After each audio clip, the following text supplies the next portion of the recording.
Good morning friends, मैं आपकी fitness coach doctor Suman Sharma आपके सामने फिर से एक फ़िटनेस का टॉपिक लेके हाजिर हुई हूँ। आज मैं आपके साथ शेयर करूँगी कि अगर हमें अस्थमा है तो हम क्या लाइफस्टाइल ऑप्ट करें जिससे हमें अस्थमा रिलीफ होने में हेल्प मिले। फ्रेंड्स, आइए जानते हैं पहले अस्थमा क्या है। इसे हिंदी में हम दमा बोलते हैं। दमा मतलब दम लगना, हमें सांस लेने में जोर लगने को अस्थमा बोलते हैं। ये क्यों होता है?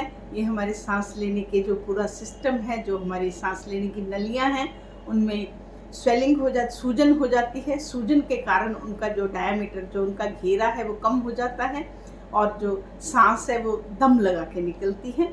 नंबर 2, ज़्यादा म्यूकस बनना। अगर म्यूकस ज़्यादा बनेगी किन्हीं कंडीशन में तो भी हमें सांस लेने में दिक्कत होती है। तो आज हम उसी आहार और विहार की बात करेंगे ताकि हम सांस जो है वो अच्छे से ले सकें। पहले आप समझिए, ये जो दमा है ये बहुत अलग अलग कंडीशन से होता है। आपको जेनेटिकल भी हो सकता है, अगर आपके माता पिता को है तो आपको आ सकता है।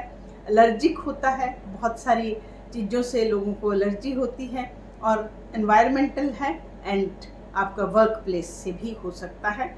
तो मैं तो एज ए फिटनेस कोच यही बोलती हूँ कि आप अपनी डायरी मेंटेन करिए। जब आपको अस्थमा, सांस लेने में दिक्कत हुई तो आप लिखिए उस टाइम आपने उस दिन क्या खाया था, आप क्या कर रहे थे, आपने क्या कोई नई चीज़ यूज़ करी, कोई नया शैम्पू यूज़ किया, नया डिओ यूज़ किया, आप उसको डायरी में लिखिए।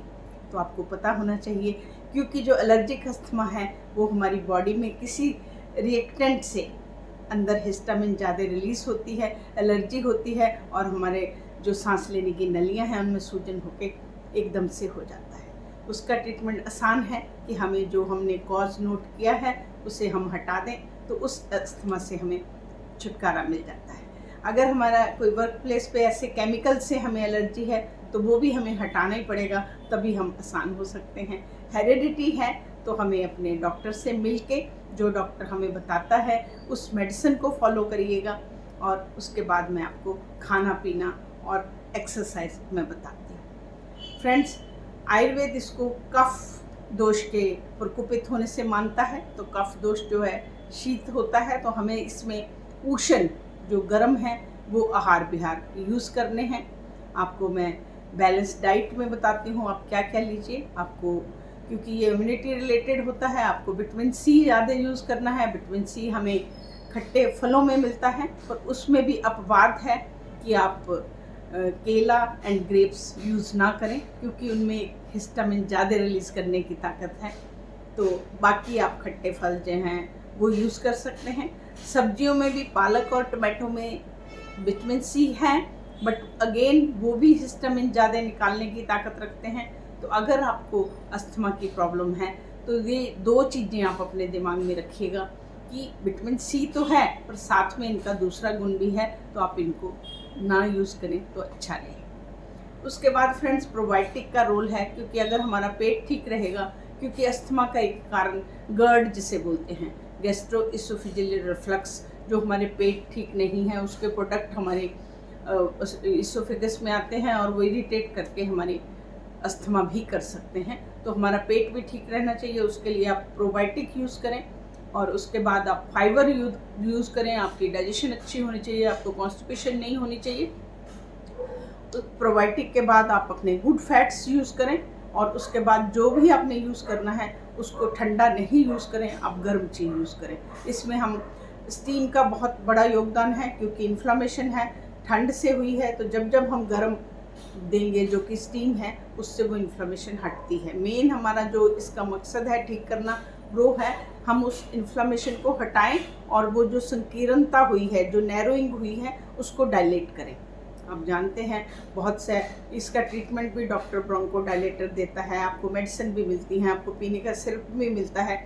एक चीज़ मैं और क्लियर करती हूँ, हमारे समाज में जो इनहेलर है, जो दवाई डायरेक्ट वहीं गई और वहीं फटाफट से उसने डायलेट किया, 1 मिनट में आपको आराम मिल गया, उसके बारे में लोगों के बहुत मिथ है कि हमें इनहेलर मत डालिएगा, हमें गोली दे दीजिए, हमें वो दे दीजिए।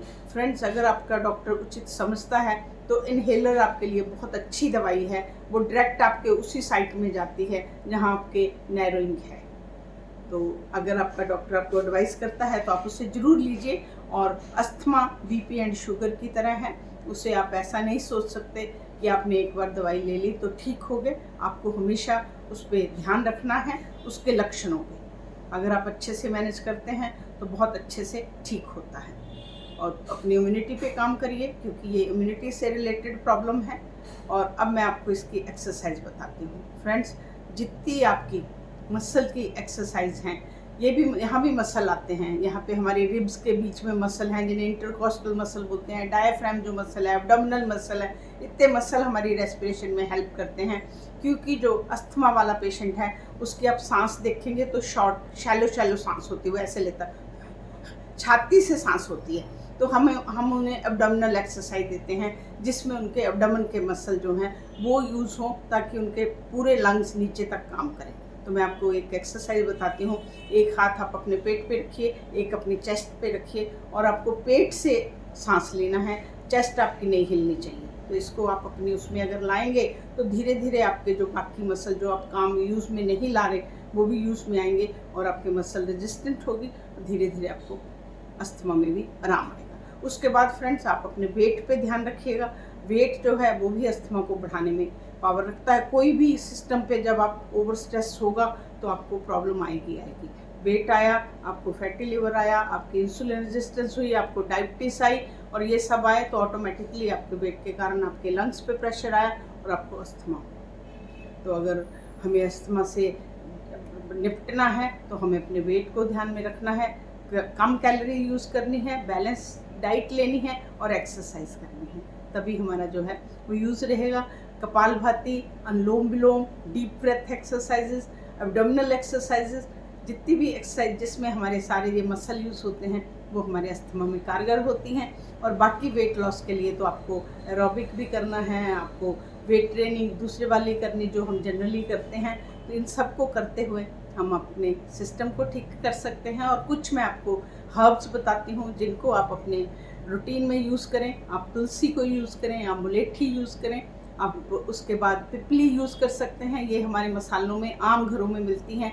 आप अदरक यूज़ करें, आप लहसुन को भी ब्रोंकोडायलेटर, उसमें भी एंटीऑक्सीडेंट गुण पाए जाते हैं जो इन्फ्लेमेशन को दूर करते हैं। अब मेथी को, और सबसे ऊपर अजवाइन की भाप जो है वो अस्थमा के मरीजों को बहुत फ़ायदा करती है। ये सारे प्रोडक्ट जो हैं जो कफ को डाउन करते हैं। तो इस तरीके से हम इससे बच सकते हैं। और आप अपनी बॉडी का टेम्परेचर मेंटेन रखें। जैसे ही मौसम बदलने लगे आप उसके अकॉर्डिंगली कपड़े पहनें, क्योंकि थोड़ा सा भी टेम्परेचर वेरिएशन आपकी इस प्रॉब्लम को इरिटेट कर सकता है। तो आइए फ्रेंड्स, इस तरीके से हम इस रोग से, बहुत ज़्यादा लोग पीड़ित हैं, कोई एलर्जी लेके कोई कुछ, अगर हम थोड़ा सा ध्यान देंगे तो हम इसके लक्षणों से निपटेंगे और हम हेल्थी लाइफ, फिट इंडिया में एक कदम और आगे बढ़ेंगे। आप मेरे साथ जुड़िए। कल मैं एक नए टॉपिक से आपसे मिलती हूँ। नमस्कार।